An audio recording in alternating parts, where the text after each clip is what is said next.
ગુજરાત વિધાનસભાને આજે બોમ્બથી ઉડાવી દેવાની ધમકી મળી છે। ધમકીભર્યો મેલ મળતા પોલીસ, બોમ્બ, ડોગ સ્ક્વોડ સહિતની ટીમો ઘટના સ્થળે પહોંચી ગઈ હતી। તમામ ધારાસભ્ય મંત્રીઓને ગૃહની બહાર કાઢવામાં આવ્યા હતા અને સર્ચ ઓપરેશન હાથ ધરાયું હતું અને તમામ મંત્રીઓ ગૃહની બહાર નીકળી ગયા હતા। બાદમાં કોઈ શંકાસ્પદ વસ્તુ ન મળતા વિધાનસભા ગૃહની કામગીરી 9 વાગ્યાની જગ્યાએ 10 વાગ્યે શરૂ કરાઈ હતી। ગુજરાત વિધાનસભાને આજે 18મી માર્ચે બોમ્બથી ઉડાવી દેવાની ધમકી મળી છે। ધમકીભર્યો મેલ મળતા જ પોલીસ, બોમ્બ, ડોગ સ્ક્વોડ સહિતની ટીમો ઘટના સ્થળે પહોંચી ગઈ। તમામ ધારાસભ્ય મંત્રીઓને ગૃહની બહાર કાઢાયા હતા અને સર્ચ ઓપરેશન હાથ ધરાયું હતું। બાદમાં કોઈ શંકાસ્પદ વસ્તુ ન મળતા વિધાનસભા ગૃહની કામગીરી 9 વાગ્યાની જગ્યાએ 10 વાગ્યે શરૂ કરાઈ હતી। આ દરમિયાન બોર્ડની પરીક્ષાના છેલ્લા દિવસે અમદાવાદની શાળાઓને પણ બોમ્બથી ઉડાવી દેવાનો ધમકીભર્યો મેલ મળતા પોલીસ દોડતી થઈ હતી। ઉલ્લેખનીય છે કે 16 ફેબ્રુઆરી 2026 થી શરૂ થયેલી બજેટ સત્ર 23 દિવસ એટલે કે 25 માર્ચ સુધી ચાલશે।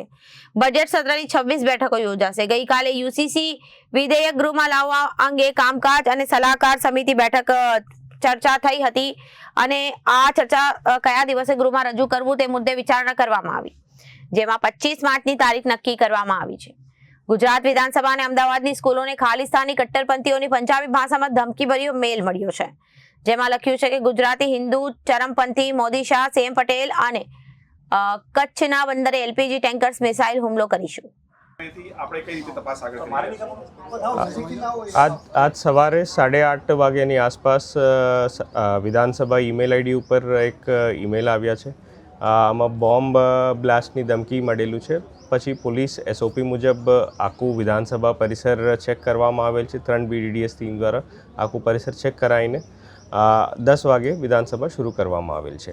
જો ઈમેલ આવ્યા છે એની વિરુદ્ધ ગુના દાખલ કરવામાં આવશે અને તપાસ કરીને આગળ તપાસ વધશે। ઓકે, આ તપાસ જે જોડાઈ છે અન્ય એજન્સીઓ પણ તપાસની અંદર જોડાઈ છે। હવે તો પહેલે ગાંધીનગર પોલીસ ગુના દાખલ કરશે, પછી ડીજી સાહેબ નક્કી કરશે કે કઈ એજન્સી સાથે જોડશે।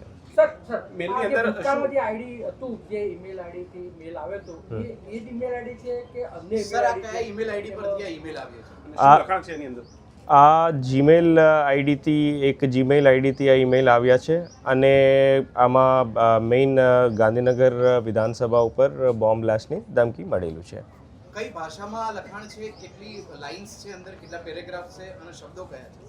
આ અંગ્રેજી ભાષામાં છે। આ પૂરા ઈમેલ અને અંગ્રેજી ભાષામાં લખેલું છે કે આજે 2 વાગ્યાની આસપાસ વિધાનસભાની અંદર બ્લાસ્ટ કરવામાં આવશે કરીને ઈમેલ હતું, બટ આ હોક્સ ઈમેલ છે। બધી વિધાનસભા પરિસર પોલીસ ચેક કરી લીધું, એવું કોઈ મટીરિયલ શંકાસ્પદ મળેલું નથી। પહેલા જે આપણને ગાંધીનગરમાં સ્કૂલોમાં અને અન્ય કચેરીઓમાં જે મેલ મળ્યા છે એની સાથે કોઈ સામ્યતા જોવા મળી રહી છે? અને સાહેબ બીજું કે આજે બી બીજા અમદાવાદમાં અન્ય બી મેલને ધમકી મળી, તો ગાંધીનગરના બીજાને કોઈને મળી છે ધમકી?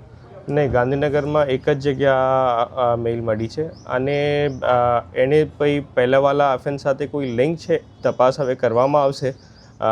તપાસમાં કંઈ હાથ આવશે તો મેં આપને જાણ કરશું। Bureau report, Janadesh news.